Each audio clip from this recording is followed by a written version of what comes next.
ప్రత్యేక రాయలసీమ ఇప్పుడు మళ్లీ తెర మీదకొస్తోంది. కొందరు తమ డిమాండ్లను మళ్లీ ప్రస్తావిస్తున్నారు. తెలంగాణ తరహాలోనే రాష్ట్రం ఏర్పాటు కావాలని వాళ్ళు కోరుతున్నారు. పైగా నెల్లూరు, ప్రకాశం జిల్లాలను కలిపి గ్రేటర్ రాయలసీమను ఏర్పాటు చేయాలని తాజా డిమాండ్ వినిపిస్తుంది.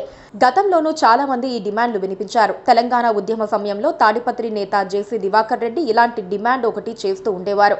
రాయల తెలంగాణ అంటూ మరో మాట మాట్లాడుతూ ఉండేవారు. ఇప్పుడు మళ్లీ డిమాండ్ మీడియా ద్వారా వినిపిస్తోంది.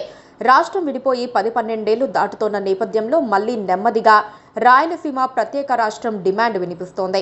రాయలసీమకు తీవ్ర నష్టం జరుగుతోందని సీమ నాయకులు అంటున్నారు. ఇలా అనటం ఇప్పుడు కొత్త కాదు, దశాబ్దాలుగా అంటూనే ఉన్నారు. అనేక పేర్లతో అనేక మంది నాయకులు ఉద్యమాలు నడిపారు.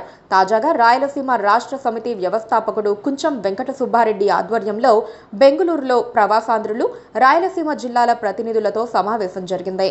ప్రత్యేక రాయలసీమ తీర్మానాన్ని పార్లమెంటులో పెట్టాలని ప్రధాని మోదీకి వినతి పత్రం ఇచ్చినట్లు వెంకట సుబ్బారెడ్డి చెప్పారు. రాష్ట్రపతి, ఉపరాష్ట్రపతి, కేంద్ర హోంమంత్రి, ముఖ్యమంత్రి చంద్రబాబు నాయుడుకి వినతి పత్రాలిచ్చామన్నారు. కోస్తా జిల్లాలతో సమానంగా రాయలసీమకు ఎమ్మెల్యే సీట్లు కేటాయించాలని డిమాండ్ చేశారు. సాగునీటిలో రాయలసీమకు 10 ఏళ్ల పాటు ప్రాధాన్యం ఇవ్వాలన్నారు. ఇంకా కొన్ని డిమాండ్లు చేశారు. వీటన్నిటికీ మించి ప్రత్యేక రాయలసీమ ఒక్కటే సరైన మార్గమని వాళ్ళు వాదిస్తున్నారు. తెలంగాణ ఉద్యమం జరుగుతున్నప్పుడే అప్పట్లో టీడీపీలో ఉన్న సీనియర్ నాయకుడు జేసీ దివాకర్ రెడ్డి రాయలసీమను తెలంగాణలో కలపాలని డిమాండ్ చేశారు.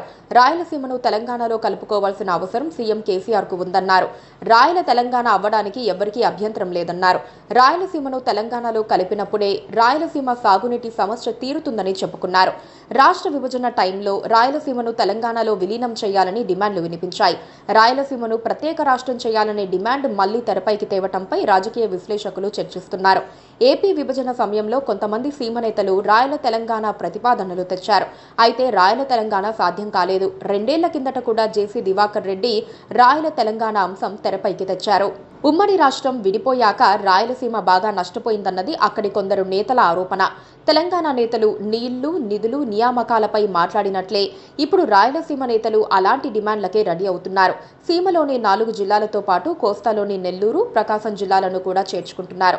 నిజానికి రాయలసీమ అభివృద్ధికి కూటమి ప్రభుత్వం అనేక చర్యలు చేపట్టింది. తాజాగా బనకచెర్ల ప్రాజెక్టుతో సీమను సస్యశ్యామలం చేయాలనుకుంటోంది. దానికోసం తెలంగాణతో పోరాడుతోంది. సీమలో ఉద్యోగావకాశాలు పెంచేందుకు ప్రత్యేక చర్యలు చేపడుతోంది. చంద్రబాబు అయినా, జగన్ రెడ్డి అయినా ఎవరు సీఎంగా ఉన్నా సరే వాళ్ళు రాయలసీమ నాయకులన్న సంగతి మర్చిపోకూడదు. అయినా సరే సీమలోని ఇతర నాయకులు, ప్రజలకు ప్రత్యేక డిమాండ్ ఒక హాట్ టాపిక్ అవుతోంది. అందుకు కారణాలు లేకపోలేదు. ముఖ్యమంత్రులు సీమవాసులైనా పెత్తనం కోస్తా నాయకులదేనని అక్కడి ప్రజల అనుమానంతో కూడిన భయం. అదే సంగతి ఇప్పుడు మరోసారి తెర మీదకొచ్చింది. అటువంటి భయాలను పాలకులు పోగొట్టలేకపోతే మాత్రం ప్రత్యేక రాయలసీమ డిమాండ్ మరింత బలపడుతుంది. మరో కొరివి రెడీ అవుతుంది. తస్మాత్ జాగ్రత్త.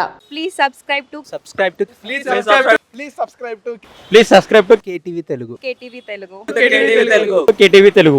KTV Telugu channel.